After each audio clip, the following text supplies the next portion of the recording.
The doctor who knows nothing.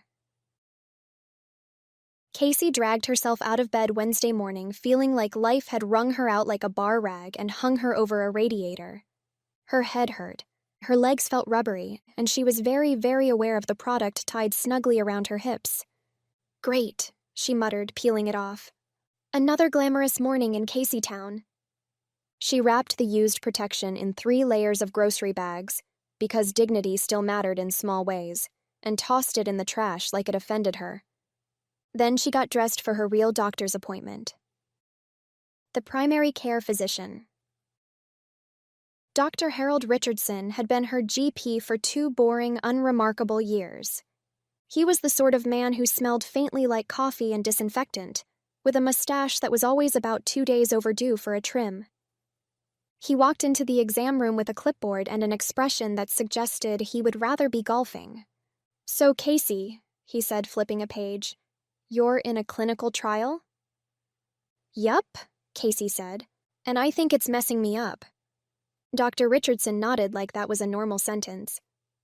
"What kind of side effects?" Casey crossed her arms. "I'm waking up soaked like a toddler. My words are weird sometimes. Oh, and I have to wear diapers." She said the word loudly and proudly because she knew it made professionals twitch. Dr. Richardson blinked. "We call those support briefs," he corrected gently. "No, you do," Casey shot back. "I call them what they are." He rubbed his forehead. "Well, bladder leakage can happen with metabolism-altering medications, but it's typically mild." Casey stared at him. "Mild? I'm doing laundry like a frat guy after spring break." He shrugged like she'd just said she had a hangnail. "Look, Casey, unless the reaction is life-threatening, we don't recommend stopping medication mid-trial." Casey threw her hands up. "That is exactly what they said at the trial office." Dr. Richardson ignored her tone and continued writing. "Let's do some labs," he said. He drew blood, checked reflexes, listened to her chest. When he reached the subject of the products, he tried to look casual. "So, bladder function issues," he murmured. Casey glared. "It's the stupid meds." He nodded. "It's possible, but unless you're passing out, hallucinating, or losing organ function, you should keep taking it." Casey sputtered. "But, and before you ask," he added, "there's no magic pill to fix bladder regression. It usually reverses when the treatment cycle ends." Casey stared at him like he'd just told her to solve the problem by eating a pine cone. "So I just keep wearing the diapers?" Dr. Richardson winced. "The medical briefs? Yes." Casey shot him a death glare sharp enough to peel paint. "Thanks for nothing, doctor." She grabbed her coat and stomped out. "Please stop at reception to schedule your follow-up," the nurse called cheerfully. Casey muttered a string of nonsense syllables back at her that were technically language but not recognizably human.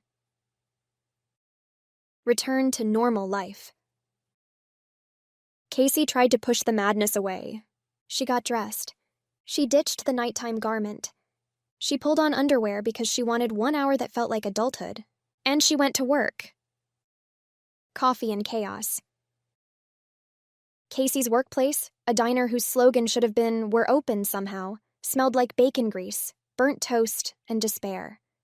She tied her apron, endured comments from coworkers she barely tolerated, and took orders like a poorly dressed robot.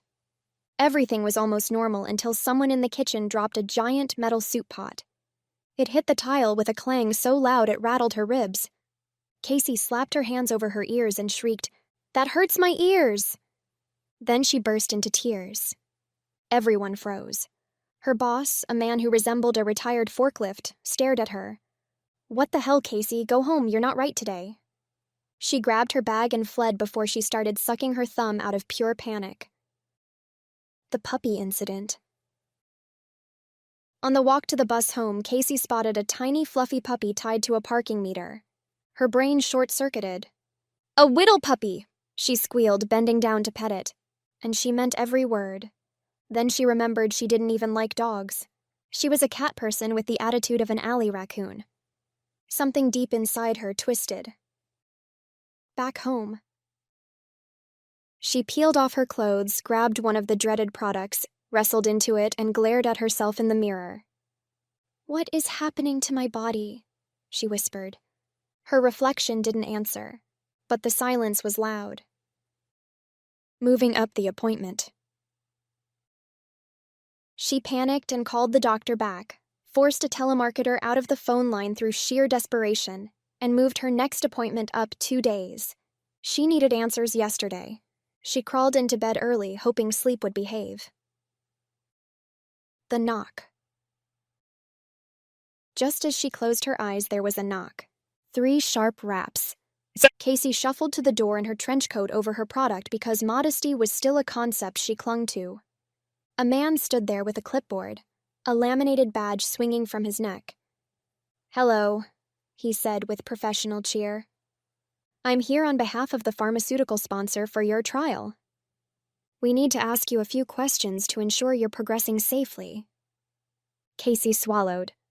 Her voice tried to protest, but all that came out was a wobbly, okay. And she let him in. End of Part 3, Section 1.